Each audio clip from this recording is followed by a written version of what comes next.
దేవుని ఘనమైన మహోన్నతమైన నామానికి ఘనత, మహిమ, ప్రభావములు కలుగునుగాక. క్రీస్తునందు ప్రియమైన సహోదరి సహోదరులారా, ఈ ఉదయకాల శుభాలు, వందనాలు తెలియజేయుచున్నాను. బాగున్నారా? మరి గమనించండి, ప్రతిరోజు ఉదయం ఈ యొక్క ఉదయ ధ్యానాలు మీరందరూ చూస్తున్నారని నేను నమ్ముచున్నాను. మరి అందును బట్టి దేవునికి వందనాలు చెల్లిస్తూ ఉన్నాను. మీ ఆధ్యాత్మిక జీవితానికి ఈ యొక్క ఉదయకాల ధ్యానాలు మరి ఆధ్యాత్మికంగా మిమ్మల్ని బలపరుస్తున్నాయని నేను నమ్ముచున్నాను. ప్రియమైన దేవుని బిడ్డలారా, ప్రియ సహోదరి సహోదరుల, సమయంలో కీర్తనల గ్రంథం 90వ కీర్తన దైవజనుడైన మోషే వ్రాసిన కీర్తన.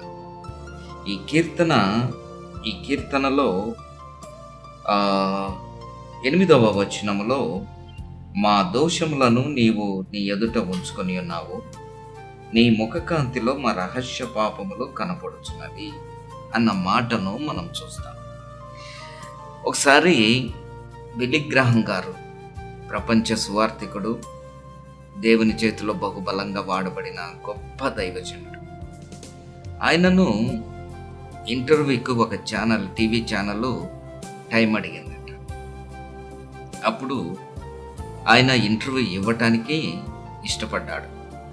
ఆ టీవీ ఛానల్ వాళ్ళు వచ్చి తన ఇంటికాడ బిల్లీ గ్రాహం గారి ఇంటర్వ్యూ చేసుకుందామని వచ్చినప్పుడు, బిల్లీ గ్రాహం గారి సతీమణి ఏ రూములో అయితే షూటింగ్ జరుగుతుందో ఆ రూమ్ అంతా మొత్తం క్లియర్ చేసిందంట, క్లీన్గా పెట్టిందంట, మొత్తం ఊడ్చిందంట, ఎక్కడెక్కడున్న దుమ్ము బూజు అన్నీ తుడిచేసిందంట.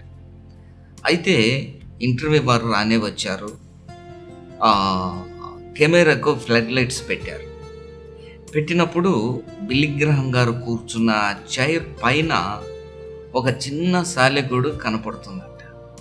అప్పుడు బిల్లీ గ్రాహం గారి సతీమణి అనుకున్నదంట, అరే నేనంతా క్లీన్ చేశానే, నేనంతా చిమ్మాను, ఇది నాకు కనపడలేదే అనుకున్నదంట.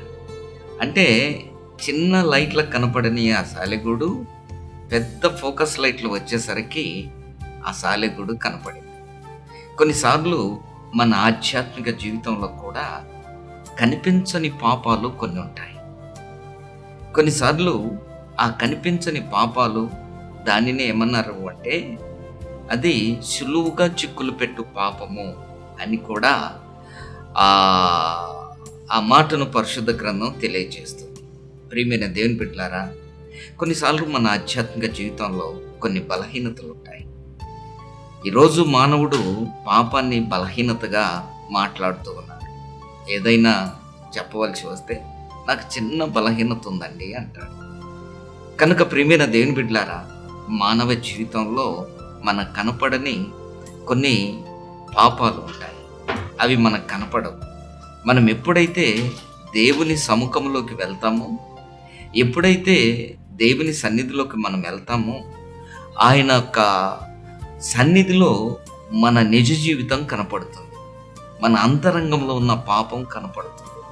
ప్రియ దేవుని బిడ్డలారా, దైవజనుడైన మోషే దేవునితో ముఖాముఖి మాట్లాడినవాడు, దేవుని చేత సాక్ష్యం పొందినవాడు. ఆ మోషే సైతం అంటాడు, నీ ముఖకాంతిలో మా రహస్య పాపములు కనపడుతున్నాయి. రహస్య పాపములు బట్టబయలవుతున్నాయి. అందుకే అంటాడు దైవజనుడైన మోషే, నీ ముఖకాంతిలో మా రహస్య పాపములు కనపడుచున్నవి అంటాడు. ప్రవక్త అయిన యెషయా దేవుని సముఖంలోకి వెళ్ళి ఆయన సన్నిధిలో ప్రార్థించినప్పుడు తన నిజస్థితి తెలుసుకున్నాడు. తనలో ఉన్న రహస్య పాపములు కనపడి, అయ్యో అపవిత్రమైన పెదవులు గలవాడను, తన యొక్క అపవిత్రత కనపడింది. ప్రియ దేవుని బిడ్డ, అంత గొప్ప ప్రవక్త, అంత గొప్ప దైవజనుడైన మోషే వారి నిజస్థితిని తెలుసుకున్నప్పుడు మనం ఎంత?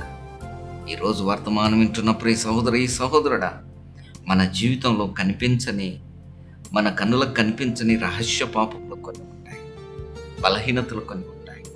ఆయన సముఖంలోకి వెళ్ళినప్పుడు, మహోన్నతుడైన దేవుని సముఖంలోకి వెళ్ళినప్పుడు ఆయన గాయపన్న పాదముల దగ్గరికి మనం వెళ్ళినప్పుడు మన యొక్క నిజ జీవితం పట్టబోతుంది.